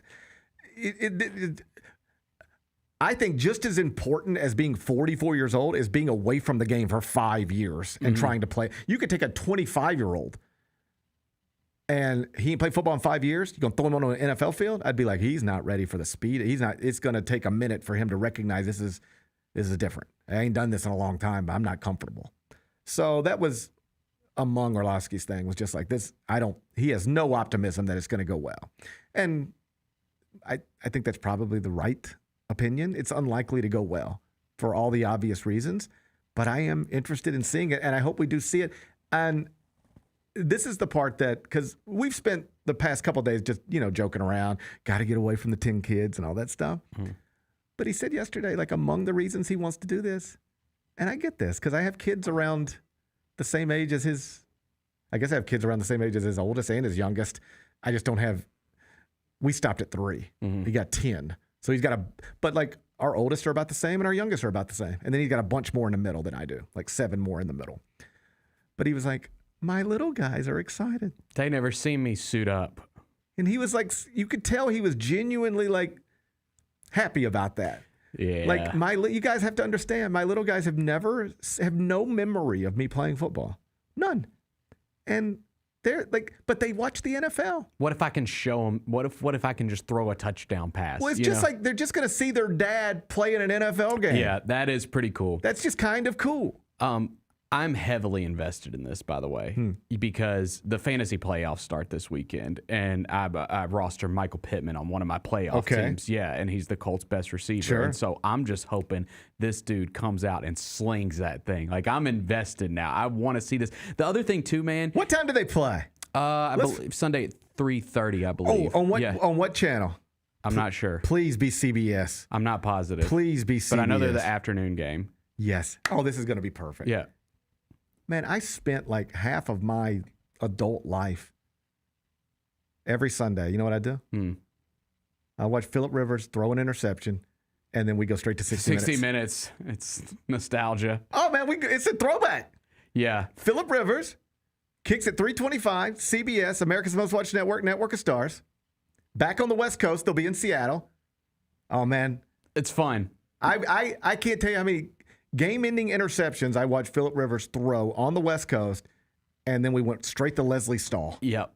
And here's the thing, man. Phillip Rivers to Leslie Stahl is like one of the great combos in the history of Sunday. He's going to get it again, hopefully. In the history of Sunday television, Phillip Rivers, game-ending interception, straight to Leslie Stahl, incredible combination. Like, he's still got to get promoted to the main roster and all that kind of stuff. But the thing, too, that I saw a lot of yesterday, and like, when I first saw it, I was like, yeah, I mean, that makes sense. Is like, you see a lot of the people that talk about this say, there's all these, why couldn't you go get somebody? Why couldn't you go get somebody that's like a quarterback that's not in the league, that's in shape and like, fringe roster guy, something like that.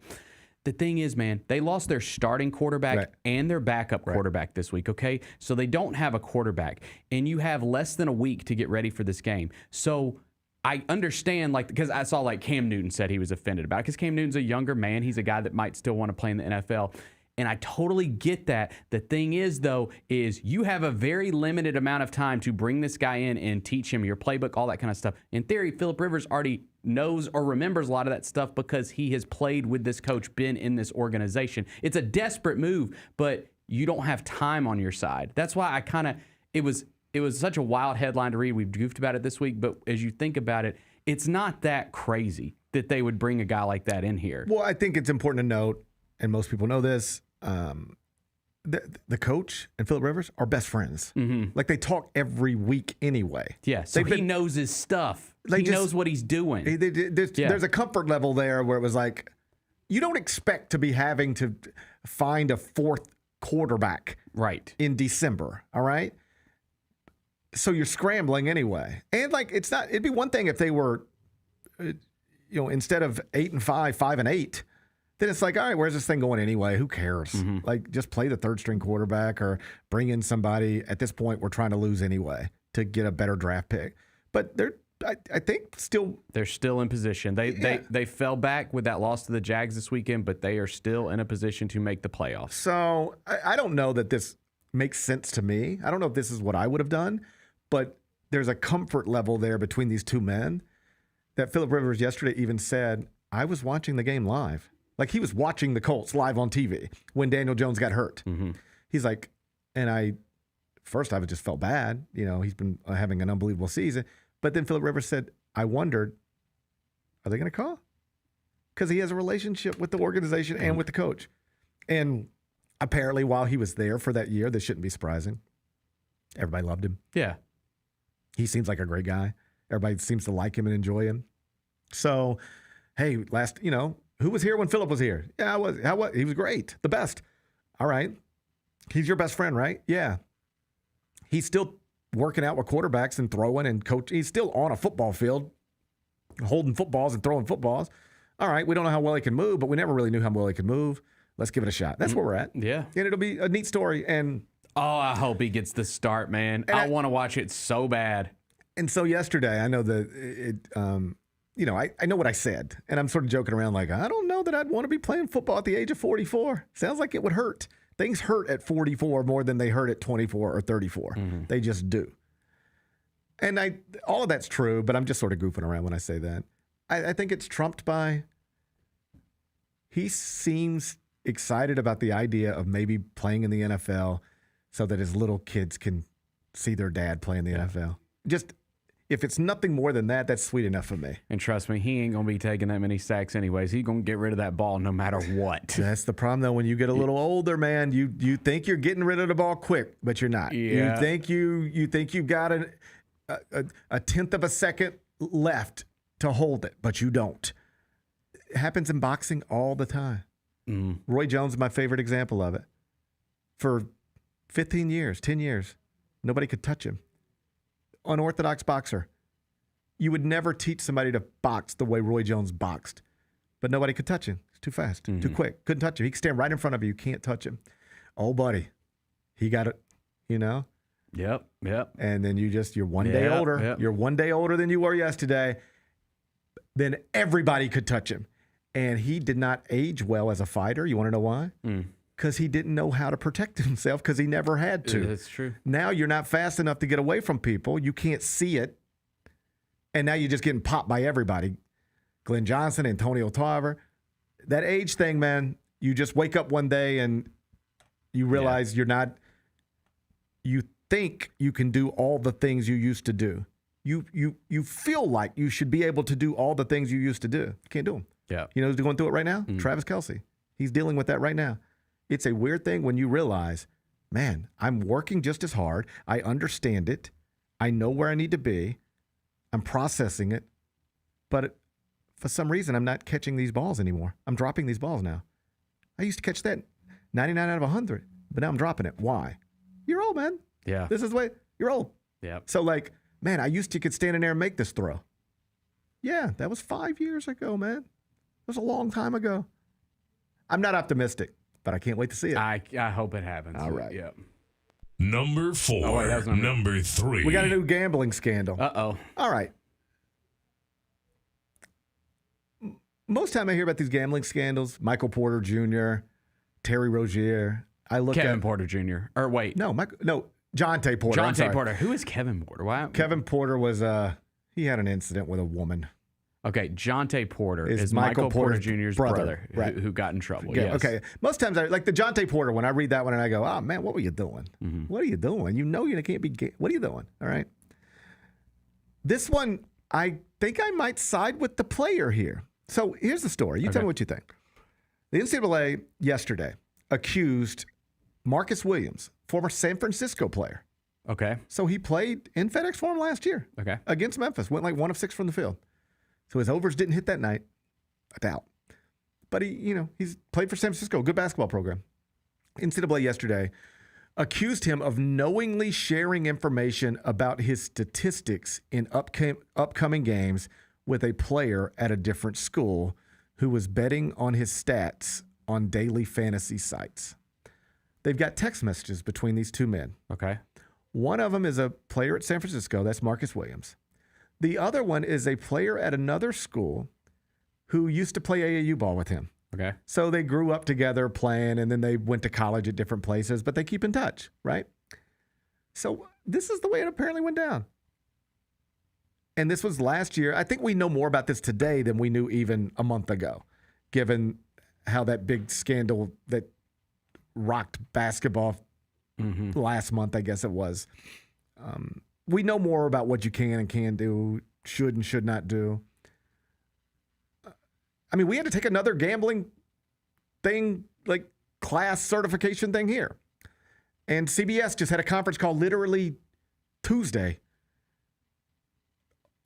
Everybody on to talk to us about gambling. What is okay to do? What's not okay to do?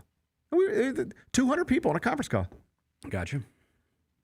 So I think we all have a better understanding now. But this was last season. And here's what it is alleged that Marcus Williams did. He's texting with his friend. And his friend's like, yo, man, so I saw your rebound total tonight is 4.5. Can you, man, you can't grab 5 rebounds against Pepperdine? He'd be like, oh, man, are you crazy? I got 8 rebounds against Pepperdine last time. I'm going to get 5 rebounds. Don't even worry about that. And then the guy would go bet the game, bet his overs. And then whatever happened. But that's the allegation. So what you're asking somebody to do, and this is now what we know you are asking players to do. But imagine you're Marcus Williams.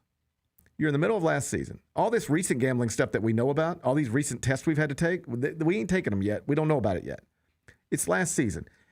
And your buddy from high school is like, man, 4.5 rebounds. You going to get 5 rebounds tonight? And you're like, ha, ha, ha. Of course I'll get 5 rebounds. It's Pepperdine. They suck. That gets me in trouble? I could not agree more. I'm just joking around with my buddy. That's right. Like, it's different it's different when it's like, hey, I'm projected to get 5 rebounds. I'm going to get 3 tonight. Oh, yeah, that's a different thing. That's a different thing, and that is cut and dry. This, I'm with you, man. Okay, so what you're telling these kids, what I hear there is what you're saying is like you never talk about your stats with your friends. Well, that's crazy. Right? That's a crazy standard to hold people to. It is not like Marcus Williams said, my rebound total is 4.5. Bro, put $1,000 on that over for me.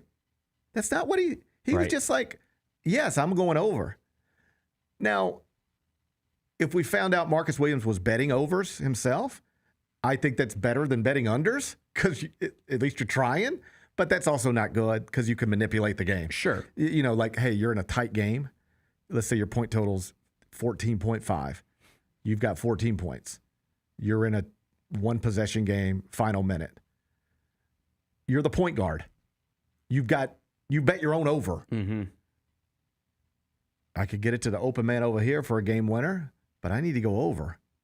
So I just take the shot myself. That's bad. You should not be gambling in any direction while participating in a basketball game. I think we all agree on that. But even this wasn't that. It wasn't like he was wasn't betting his own overs, and he wasn't necessarily saying bet these overs. He was just communicating with a friend. Yes, I'm going to get more than 4.5 rebounds.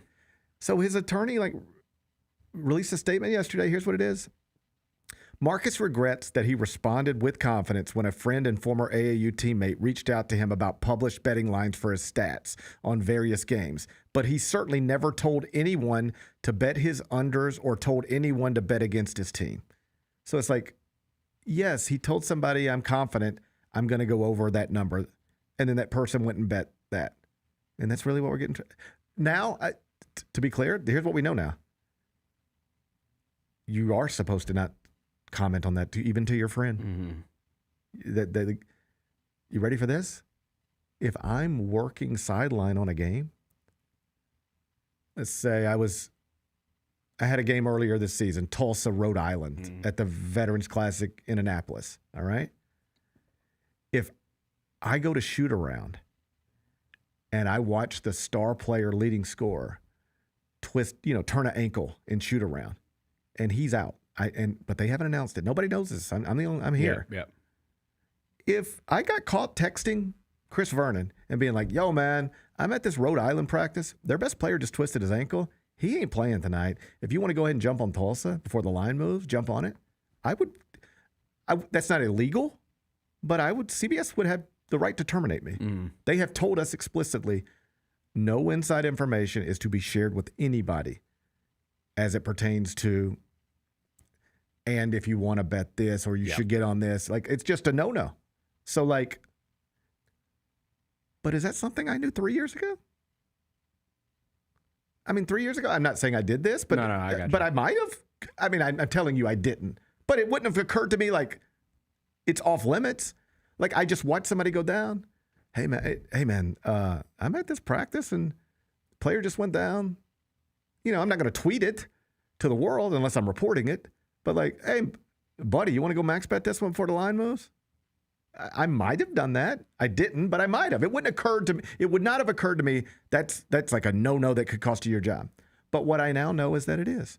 So I guess we all have to readjust what's okay and what isn't. But it does seem on a very basic level kind of crazy to me that if you're a college basketball player and one of your buddies hits you up and is like, yo, man, can you get 5 rebounds tonight? If you respond to that in any sort of way, you might be jeopardizing your college career. Mm-hmm. That seems crazy to me. Like the idea that we're policing communication to that degree. It's evidence that like we're all on some level benefiting from sports gambling. Like what I mean is the NBA, the NFL, Major League Baseball, college athletics. It's a big business. And, you know, I do FanDuel reads for the Young College Basketball Podcast, so I'm not going to sit here and be hypocritical. Like, oh, these are the worst things in the world. Like, you know, it is what it is. Mm-hmm. We all got our fingerprints on it. But undeniably, it has created unintended consequences that are constantly delivering headlines that aren't favorable. I mean, it's almost regardless of the sport. We've had scandals tied to the idea that gambling is so readily available now, and it doesn't look like it's going to go away anytime soon. But I just think this is a weird standard to have. I'm not saying it's wrong. I'm just saying, do we really expect every college basketball player, every 20-year-old basketball player in the country to just, I cannot speak to anybody about how my knee feels. I cannot speak to anybody about how many points I think I'm going to score tonight. Because if I do, and it's ever brought back to me, I could be jeopardizing my college eligibility. That's a hard standard. It's a hard standard, but that appears to be where we're at. Number 4. Well, this is the saddest thing. I'm not sad. Congratulations. Thank you. You got one of the great right-handed home run hitters in Major League Baseball, Pete Alonso, the New York Mets' all-time home run king, past Darryl Strawberry this past season, has signed a 5-year, $155 million contract with Bennett's Baltimore Orioles to further enhance the loaded AL East. And just this week, the Mets have lost not only 2 of their most important players in Pete Alonso and Edwin Diaz, but 2 of the biggest fan favorites in Pete Alonso and Edwin Diaz. I had to watch it with my boys. I put the breaking news on YouTube. How they doing?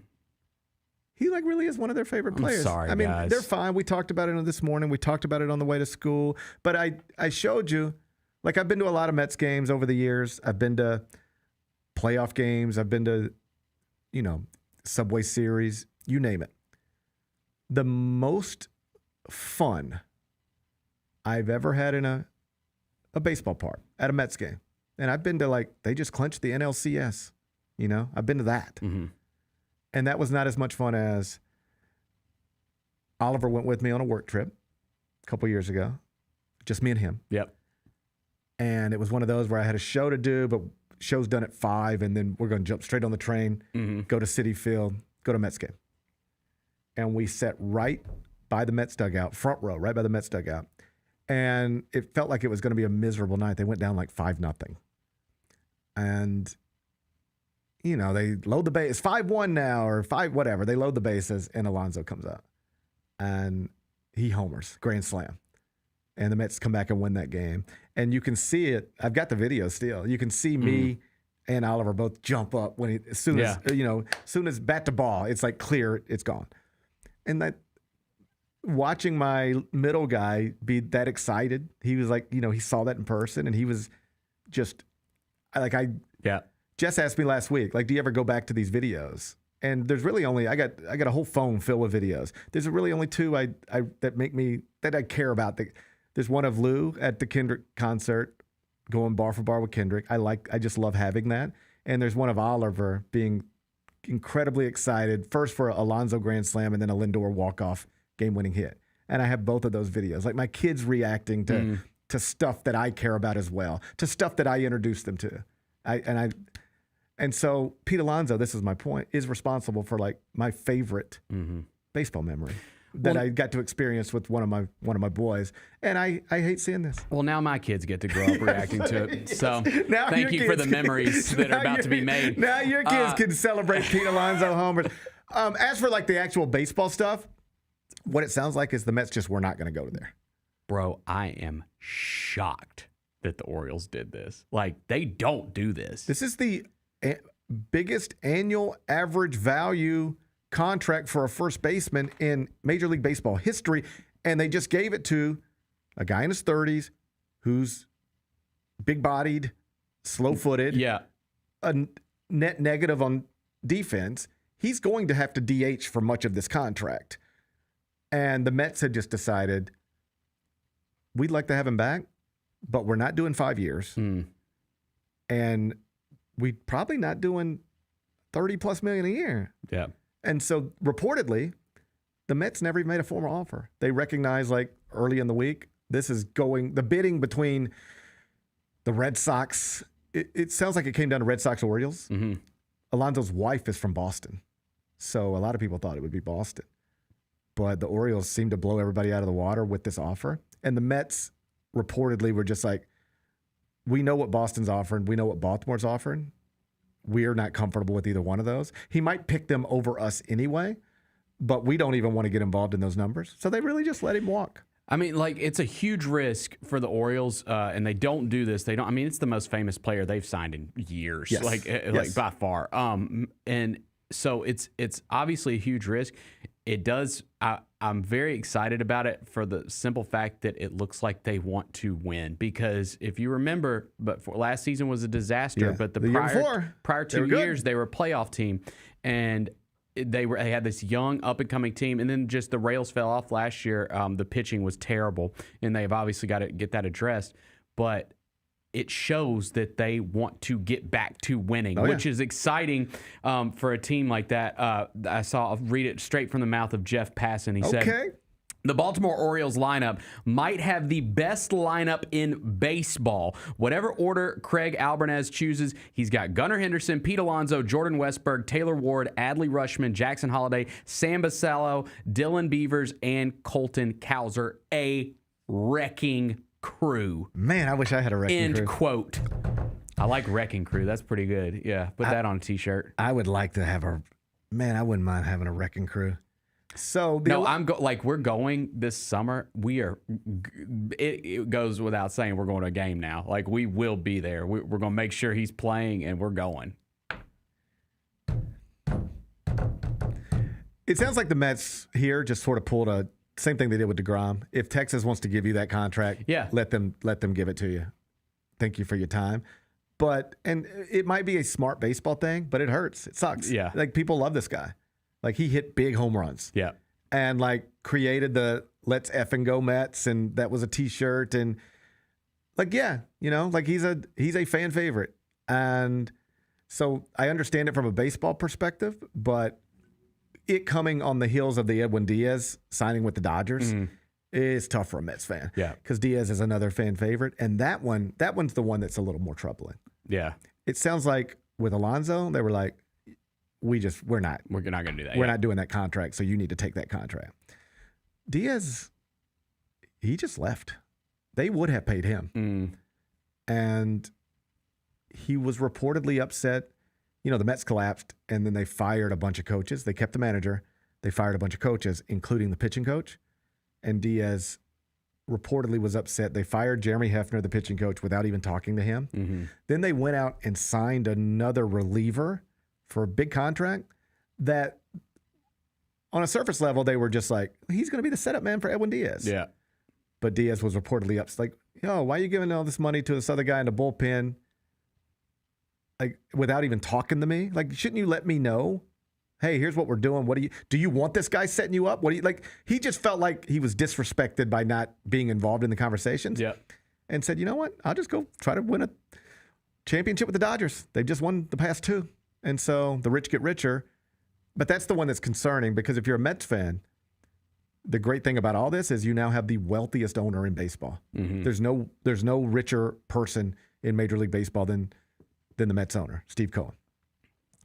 What we're learning is, what good does all that money do if you've got people who don't want to be there? Jacob deGrom didn't want to be there. Pete Alonso,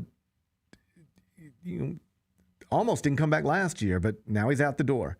Diaz just walked, just said, I'm going to the Dodgers. Like, it sounds like they've got some issues there, and like, why isn't that a desirable destination?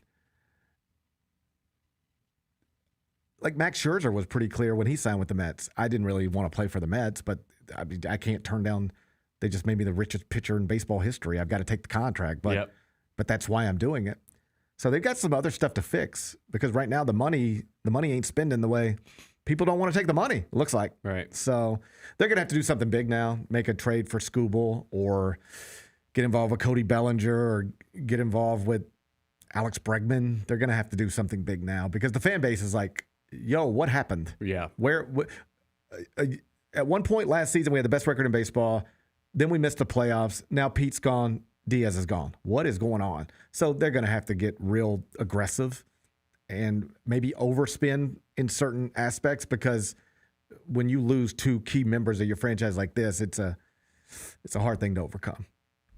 Number 5. Taylor Swift was on Stephen Colbert last night. Did you see her at all? I did not. She was great. She was on there first to promote the new Eras Tour movie that's coming out, I guess, late tonight. Oh, is it tonight? Well, 2 a.m. Central. Cool. 2 a.m. Central. So technically Friday, but if you stay up late, it'll be available for you, Disney Plus. So she was there to promote that. But also just spent like 30 minutes talking to Stephen Colbert. And he asked her, he said, what's your favorite song? If somebody said you could only have one song to, like, this is the one you're most proud of. This is the one you think's the best. This is the one that if somebody said, hey, you ever heard of Taylor Swift? And they said, no, here's the one song you would like for them to hear from you to recognize your talent. What's that song? What do you think she said? Man, there's so many choices. I'm going to say, because I wonder if she picked like a hit or like I'm going to say that she said Blank Space. Blank Space is clearly one of her favorites, because she has been nominated for the Songwriters Hall of Fame. Mm-hmm. She's a 2026 Songwriters Hall of Fame nominee. And apparently to be nominated for that, you have to submit 5 songs. Like, hey, here's 5 songs I wrote. Here's my submission for Songwriters Hall of Fame. And those songs, one of them is Blank Space. Okay. So I knew that was one of her favorites. She had to submit 5. Blank Space is one of them. But that's not what she said last night. No, but it is a great song. It's a good song, yeah. Great song. What'd she say? All Too Well, 10-minute version. I was going to say that first. That's what I was going to say, and I should have said it. Damn it. That is a great song. It's pretty good. I mean, it's like, here's the best compliment I could give it. It's a 10-minute song. It does not feel like it's 10 minutes long. That's what I was going to say. As you're listening to it, you're not like, Jesus Christ, would you stop it already? You're like, okay, she's still going. It sounds like it's a very, you're not supposed to write 10-minute songs, right? Radio tells you that. But for some reason, that works. She performed it on Saturday Night Live. Did you ever see that? Yeah, before? I did see it. Yep. That's like an iconic, great television. That's one of her better television performances. Like, you get one shot, not to quote Eminem, but you get one shot to do a 10-minute version of that live on TV, and she nailed it. You know what is so surprising to me is, this time of year, this is like Christmas music time of year, right? Like, everybody's listening to Christmas music. I'm surprised that Christmas Tree Farm was not like the biggest song ever. That is a banger. That is a great Christmas song, but it does not get the love. Like, it's not, you won't hear it on the river. I mean, you might once every couple hours maybe, but it's so. Not, is this a Taylor Swift Christmas song you're referencing? Yes. I don't know what you're talking about. I don't even know what you're talking about. Okay, she made it a couple years ago. It's called Christmas Tree Farm. It's a great song, like a great song. Okay. But it does not get the love what was one? Ariana Grande, Santa Baby, like Kelly Clarkson, Underneath the Tree, obviously Mariah Carey, All I Want for Christmas. I'm just trying to think of like some big like Christmas songs that are modern. That so Taylor Swift has a recent Christmas song, and it's just not on the same. Like people don't. How'd that happen? You don't hear it like you hear all these other ones that you always hear this time of year. And I don't know. It's kind of gotten more play just because of her rise in like fame over the years, but it is not considered a Christmas classic, and I think undeservedly. I think it should be a Christmas classic. It's a great song. Okay, Bennett. Well, then here's what I'm going to do. Yeah, I'm going to check it out. Christmas Tree Farm. And then this time tomorrow, I'm going to tell you whether it should be a Christmas classic or not. I'll know tomorrow. Okay, good. I'll have a better grasp for this tomorrow. Yeah, because I mean, it's like you would just think it's Taylor Swift. She has a Christmas song. You would it's think one of the biggest songs ever, and it's just not. Well, and it's surprising to me. Okay, Bennett, I'm going to investigate this. I'll get back to you. All right? Okay, all right. In the meantime, if you want to watch Taylor Swift talk with Stephen Colbert, that's available on YouTube. And if you want to watch Taylor Swift New Eras Tour documentary /movie/whatever, well, that's tonight, 2 a.m. Central Time. Be available on Disney+. Be back with Carry Out. Thanks for showing up, Memphis. Nothing compares to catching your Grizzlies IRL. And that all starts with buying tickets at Ticketmaster, the official ticket marketplace of the Memphis Grizzlies and the NBA. Ticketmaster gets you to the game so you can catch every highlight. Put that jersey collection to use for the next game and get Grizzlies tickets at Ticketmaster. Whether they're here at FedEx Forum or on the road, Ticketmaster's got your back when it comes to scoring tickets. And there's no better brag than saying you saw it live. Jeff Dunham, Artificial Intelligence, his all-new tour. Jeff Dunham. You're the other white meat. How can you be so smart on one hand and so stupid on the other? Well, you're half of it. I realize I could have avoided all this years ago with one simple word. I do not. Silence! Don't miss a Memphis. Friday, April 10th, FedEx Forum. Tickets on sale Monday, September 29th at jeffdunham.com. Thanks for showing up, Memphis. Nothing beats catching your Grizzlies IRL, and nobody knows that better than you. So next time you want to hit up a game, Ticketmaster's got your back with tickets to every upcoming matchup. Whether you're catching the Grizzlies at home or on the road, you'll find tickets at Ticketmaster, the official ticket marketplace of the Memphis Grizzlies and the NBA. Keep putting that jersey collection to use and get Grizzlies tickets today. There's no better brag than saying you saw it live. See you courtside again soon, Memphis. Watching the Grizzlies is easy with FanDuel Sports Network. If you have cable or satellite, you're all set. Find us on your channel lineup. You can also use your TV provider login to watch games on the FanDuel Sports Network app. No cable or satellite? Subscribe directly to FanDuel Sports Network online. You can also watch on Prime Video by adding a FanDuel Sports Network subscription. Not sure where to start? Visit FanDuelSportsNetwork.com to learn more. The only thing better than Saturday Night Hoops is when it comes with an exclusive Grizz hoodie. Every Saturday this season, $60 gets you a Grizzlies ticket and a limited edition Grizzlies hoodie. 4 different hoodie designs dropping across 4 Saturday games. Not sold anywhere else. Don't miss your shot to collect all 4 designs. Grab your tickets and gear up now at grizzlies.com/Saturday.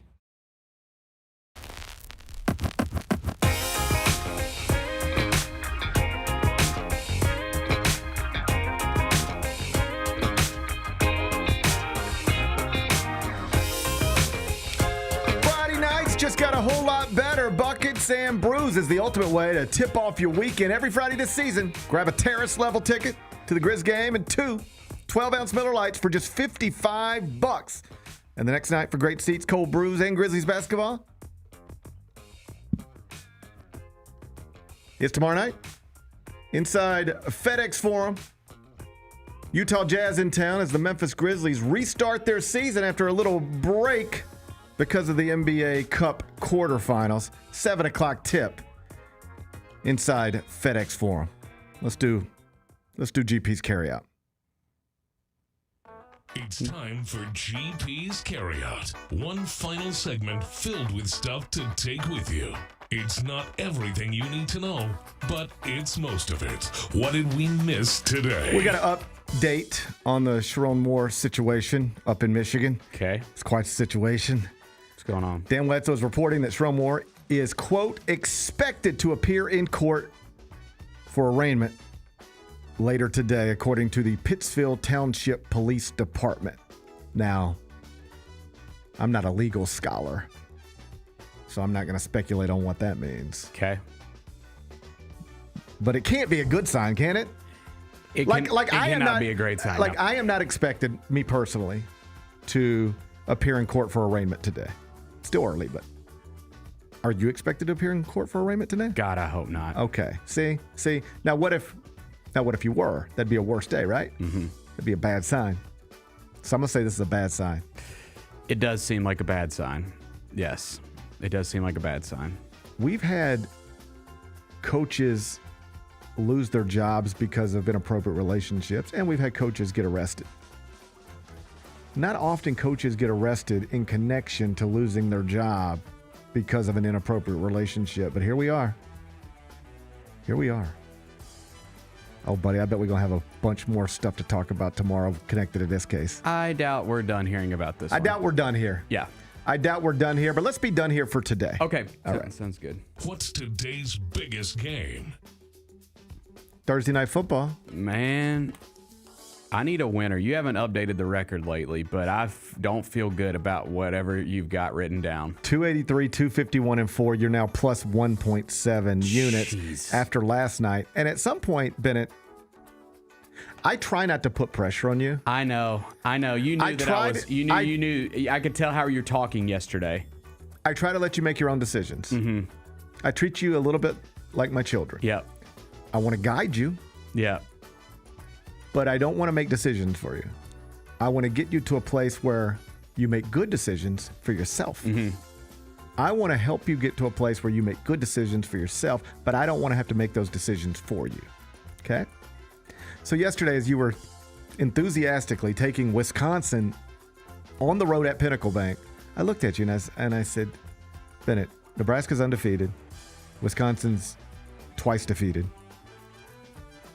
This game's being played in Pinnacle Bank. You don't just walk into Pinnacle Bank. Are you sure you want Wisconsin? You were like, I want the Badgers. And I was like, but are you sure?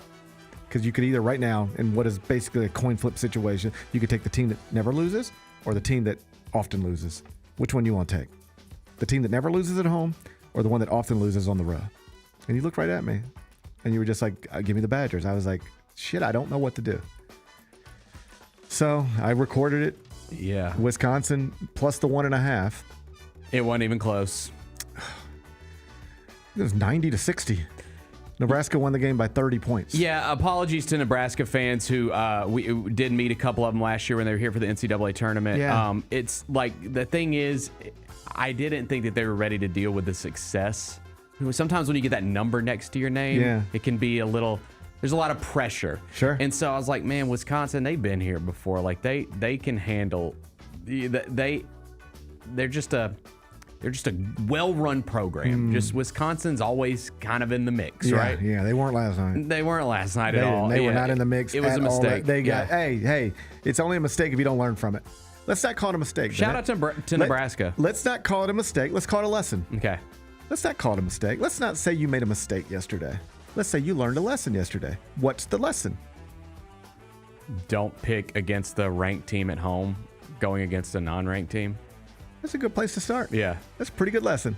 Particularly when, it's basically a one-possession point spread. Yeah. Just don't overthink it. Take the ranked team. Take the undefeated ranked team at home. Probably the right move. Well, Bennett, we're not going to call it a mistake. We're going to call it a learned lesson. Okay, sounds good to me. It's a lesson learned. I will go Bucks tonight. I will go Bucks tonight because they're getting some guys back. Mike Evans returns tonight. Chris Godwin's been back. He looks good. They're coming off a bad loss. The Falcons aren't good. The Falcons too, like it's, or you kind of, what do you want to be? I know it's a division rival. It's prime time, but like we got to start worrying about draft positioning now. Okay.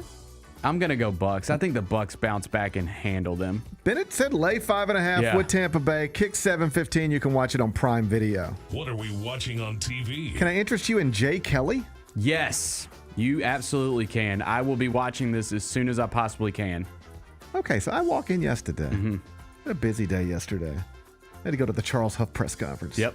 So I walk in yesterday, and whole family sitting in the living room. And I see Adam Sandler on TV. Yeah. And I'm like, and then I see George Clooney on TV. And I said, Kelly, what are you watching? She's like, I don't know. She never knows what she's watching. She just turns on Netflix and Netflix says, I think you should watch this. And she's like, okay. She doesn't care. Yeah.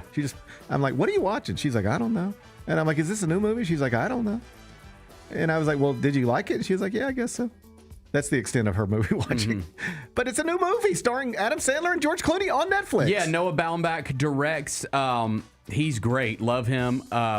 And yeah, it's like, this is right up my alley, man. It's like George Clooney's like an old Hollywood actor. He's kind of starting to get past his prime. I don't know what Sandler's relationship is to him in the movie, but maybe he's his agent or something like that. But it looks great. All right. I want to see it. All right. Well, my whole family's seen it, apparently. They didn't wait around on me.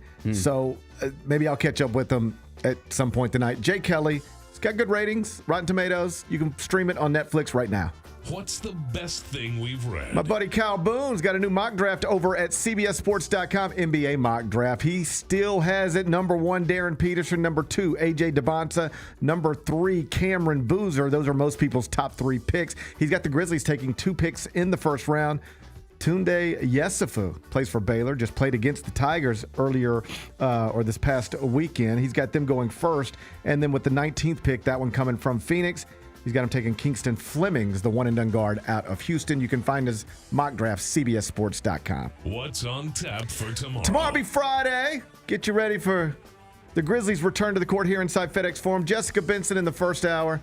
Should be a fun show. Looking forward to it already. Enjoy the rest of your day. I'll enjoy mine. Let's meet back here tomorrow.